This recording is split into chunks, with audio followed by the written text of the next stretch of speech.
Joining us now, Washington Attorney General Nick Brown, who brought one of the lawsuits that went before the Supreme Court today. That was just one of the interjections we heard from Justice Coney Barrett. But was there anything you heard from her today, from Justice Kavanaugh in particular, that surprised you, gave you hope for your side? Give me your analysis of what you heard today.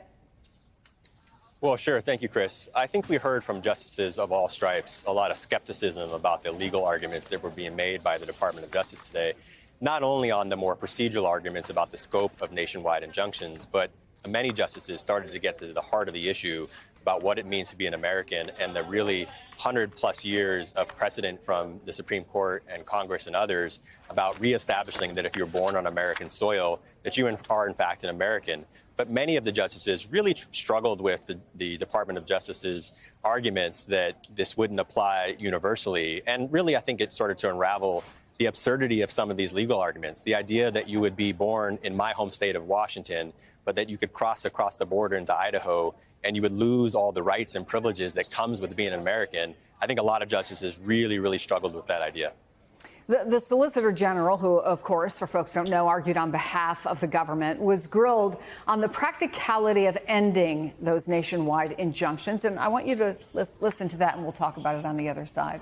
Your theory here is arguing that Article 3 and principles of equity both prohibit federal courts from issuing universal injunctions. Do I have your argument correct? We argue both of those. And you argue both of those? Yeah. If that's true, that means even the Supreme Court doesn't have that power. The Supreme Court would have the authority to issue binding precedent nationwide. But we couldn't enforce it against universally, is your argument. If there was a decision that violated the precedent of the court, then the affected plaintiffs could get a separate judgment. And that means you're talking about the hundreds and thousands of people who weren't part of the judgment of the court. They would all have to file individual actions? Not necessarily. Or a class action? A class action would be Isn't the way that makes no sense whatsoever. That line of questioning, actually, and I'm sure you know, stretched beyond Justice Sotomayor. You know, a lot of this was about, and we heard a little bit of it there, practicality arguments, but also how it should be applied. Obviously, that is at the heart of it. What did you hear in that exchange and overall about the execution of how the courts can and should operate?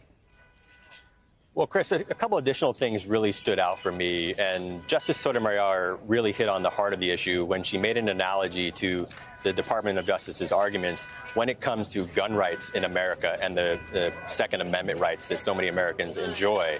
And she asked, you know, what if a President Biden or a prior president, had come in and said, no American has the right to possess a firearm anymore? And extending the arguments that were made today, that would mean that each individual gun owner or a class action of gun owners could only get relief individually if they were bound together. And the arguments that were made today were suggest that a court couldn't enjoin that nationwide, which is really, really absurd. And the other thing that I really want to key on is that the court pressed and pressed and pressed about, you know, whether the Department of Justice would commit to following one of the circuit courts weighing in on this issue. And they asked whether if the Second Circuit in the United States weighed in and said, in fact, birthright citizenship is your right, whether or not the Department of Justice would abide by that. And time again, they caveated their commitment to that by saying, yes, generally we would, but not unequivocally. And the idea that the Department of Justice is saying in the highest court of the land that they wouldn't commit to following an order from one of our circuit courts in America is really, really frankly shocking. And it shows the bounds by which the Department of Justice now is being stretched to defend what we see time and time from the President of the United States is unlawfulness and lawlessness. And we can't abide by that as Attorney Generals representing our states. You sound, Mr. Attorney General, as though you have at least some level of confidence based on the arguments that you heard today. But I wonder, and I know a lot of the attorneys general talk to each other, particularly Democratic attorneys general, and I wonder if you've had conversations about the impact and what you would do if the ruling doesn't go your way. Well, I think, you know, today's arguments were principally around the scope of nationwide injunctions and whether they should apply in this case. And as the justices really parsed out today, that is a pretty bipartisan concern that nationwide injunctions are being used too frequently. And I can see the justices really struggling with that. And so I'm not sure that how they will come out on that issue. But I am certain that when they get to the merits of this issue about birthright citizenship and the 150 years of precedent that's been established in America, defining what it means to America, that they will ultimately reach that decision. And I cannot imagine that the justices would determine that that history no longer exists and is not important or was decided incorrectly. But in the interim, what we've heard from the Department of Justice is that people would lose their rights of citizenship if they move from my state to Idaho, or if they move from New Jersey to Pennsylvania because Pennsylvania did not participate in this case.